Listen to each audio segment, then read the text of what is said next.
seems like he's pretty good on the other side of the ball. No, what jumps out? I mean, they're a complete team. I haven't watched their offense, but defensively, if you just look at the statistics, which tell some of the story, not all of the story sometimes, but number one defense in the ACC, really good on third down, really good on red zone, number one pass defense. I think they're giving up like 230 something yards a game, which is crazy, you know. And so up front, they're really active, really good. The two linebackers have played a lot of snaps. They change up the coverage well. They do a lot of things in the back end.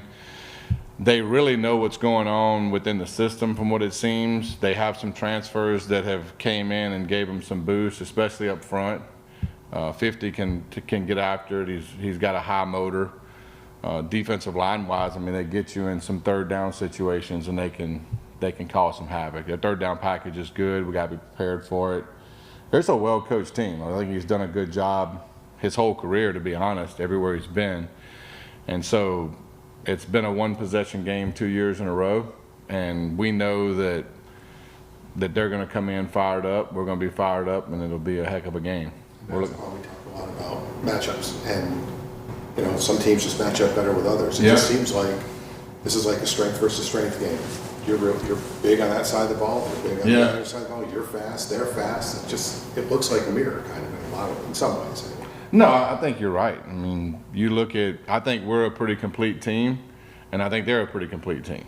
You know, it's just sometimes it comes down to who plays complementary football the best, and I think if you ask those guys, they'd probably tell you the same. You know, if we take care of the football and we play our best, we probably have a chance to win the game.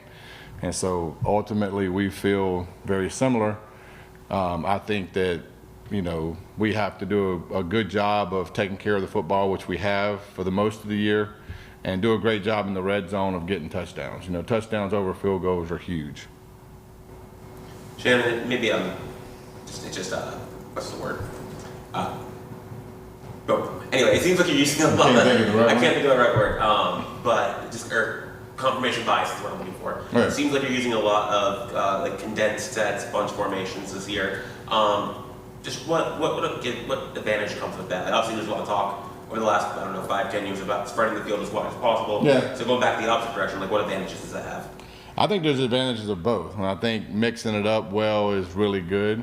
Getting in different formations, getting in different personnel groupings. I mean, we've used some 2-back sets with tight ends and receivers, and we've used some 11 personnel, 12, 12H, and so trying to mix up as much personnel groupings as we can to get our best playmakers on the field, and also trying to mix up the sets all across the board.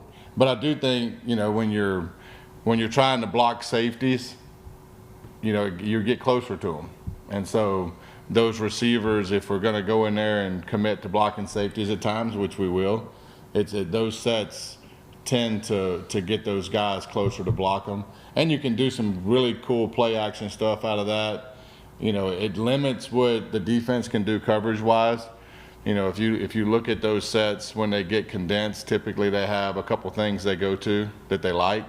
And so you can kind of forecast what they're going to do in those sets to get the extra hat in a certain place. But I do love open sets too. You know, I like both.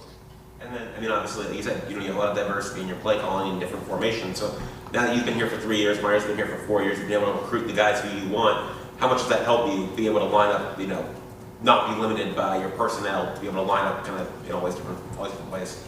I think it's vital. And I think that you go into games and the flow of the game dictates a lot. I know I talk a lot about that and people probably get tired of that, but it's true. I don't really go into games thinking that, okay, we're going to run it this many times and throw it this many times. A lot of it is dictated about how the defense is playing us, how well we're doing something, and just the overall flow of the game. And so there's a lot of different, I guess, pathways when the game starts that the game call can go.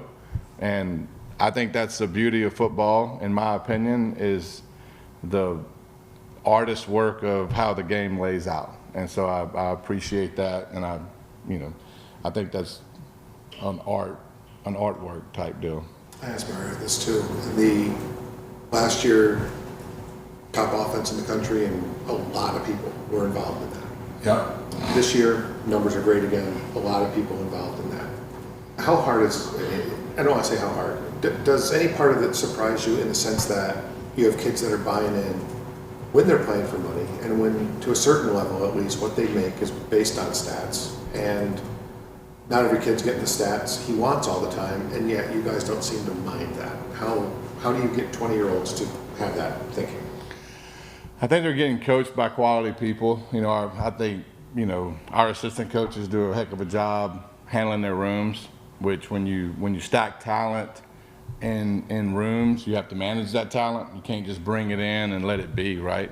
And so the overall messaging of those guys, from Coach Cristobal to myself with the unit and to their position coaches, is of a servant mentality, a selfless mentality, of more so win matters more than stats. Now, that's easy to say, but ultimately you have to have your best players buy into it, and then the flow of the narrative gets stronger. And I do think that we've gotten very fortunate that in recruiting, Coach does a really good job of finding not only the most talented guys for what we do, but the guys that have the right character for what we want. And that's probably as important as the athletic part of it, you know, is just the mental part of it. And you know, we've brought high school guys in and transfer guys in that have assimilated into the culture, and when they walk through the doors, they do understand that they are going to have to sacrifice some of their self for the overall team, and that is late transfer guys specifically, but high school guys too. We are very honest with them. I mean, we tell them, look, man, I mean, we have a very talented room. This is an opportunity to be a part of something great. You know, about how much of a part of it is really up to you. Like, we'll give you this opportunity.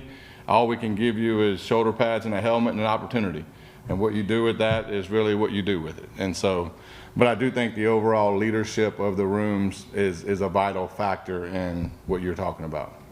How good was it to get Jordan Lyle back in the FSU game? What did you see from him in the limited amount of snaps he was able to get in there? I know what he's capable of, and I know he's capable of more than what he did that game, and I'm looking forward to it. He's a very motivated and healthy brings to the game, and I'm excited about him being healthy and ready to roll. Just getting him back healthy and having that, you know, rotation that you like at running back with 7 straight games left in the regular, to close out the regular season, is how important is it to, you know, rotate guys, keep guys healthy and everything. At that position, I talk about it all the time, but at that position specifically, you need a handful of guys. That position takes a lot of abuse. Their job description is detailed and rough, and so sharing that is important to me. And I don't think that having one guy carry it 30 times is smart. And I think spreading those carries out, and Matt does a great job throughout the course of the game. He manages those reps, and he can feel who's hot and who's really feeling it. And he does a great job of gravitating to that guy when we need it. And he just has a knack for that, and, you know, just let him roll with it, really. Kind of along those lines, how's JoJo practicing these days? Is he getting, you know, better integrated? Or? He is. He's had a very good week last week. We've had some very good talks. I love the kid.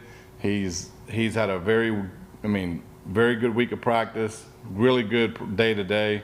I look forward to him finishing this week and making some plays. And like you talk about running back, having just that other weapon on the outside, and I know, like, you know, Josh hasn't really played a ton, and you've got other guys too, but now you've got a stretch here where you're going to be playing a lot of games in consecutive fashion. How much would that help you take the offense to the next level? No, I think those guys are going to continue to play more and more. A lot of it has to do with how the games go. The Florida State game, we didn't run a lot of plays. We only ran about 60 plays or so. And part of that was, you know, we had a lead in the fourth quarter. We didn't play very well. And so ultimately we do want those guys rolling in. If you look at that game, it was really a story of like 3 quarters to, I mean, we were scoring pretty quickly when we got the ball, like one play, and then we hit it, like, so we weren't just manufacturing 13 play drives or 11 play drives. A lot of times we do that. Like, that's kind of how our offense has been. We kind of grind out drives, and because the nature of which defenses play us, they're trying to keep the top of the coverage. So we've been grinding out drives, so when you play more plays, there's more opportunity to play. In that particular game, it just so happened that we were getting some chunk plays and drives were happening pretty quickly. And so we didn't have a lot of plays in that game. Now, part of it is the fourth quarter, we didn't play very well. We got to play better in the fourth quarter. We got to finish better. And that's on coaches and players, everybody together. But as the season goes, those guys have shown the ability to make plays in games. If you look back through the Notre Dame and whatever games, I mean, they have all made plays. And so they're going to continue getting those opportunities to make more and more plays. I want them in the game more. How is it possible? Go ahead, sorry. How important was it just in that Florida State game? They approach things differently than, like you were saying, than other defenses with wanting you to test them downfield. How important was it for you or the team to show that you can play that way as well, multiple ways of offense? I do think that having, the ability to do both is very important. I think that's how we are uniquely built to be able to do both. And so if you look at some of the key situations this year, I mean, the Florida game, we needed a drive and we ran it about 10 plays in a row with a couple passes sprinkled in, third downs or whatever. The couple passes were huge in those drives, but we grinded it out, right? And so ultimately, the flow of the game and how people are going to play us, you figure that out through the very first parts of the game. And if they're going to sit there, and a lot of it does have to do with just numbers. Sometimes we're going to run it no matter what, but not all the time. And so we're not going to beat our head against a wall either. And so if they're committed to doing something numbers-wise that doesn't make a whole lot of sense, then we're going to try to take advantage of it in other ways. And we have the ability to do that. Not everybody has the ability to be productive in both, in my opinion. So I do take pride in the fact that our offense can cut you a couple different ways. Did you know when you got him? That Carson? I mean, he's obviously very, very good. Did you know he was this accurate when you got him? I mean, he hasn't missed on many. No, he's a very accurate thrower of the football. I mean, watching his film, it did stick out that he had some high-end accuracy. He's very accurate down the field.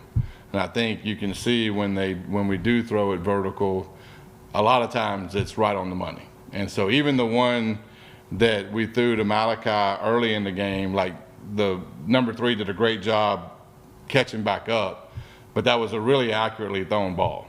And even the flea flicker, I mean, it wasn't open by much. I mean, that had to be a fairly accurate throw on that because they did retrace pretty quickly.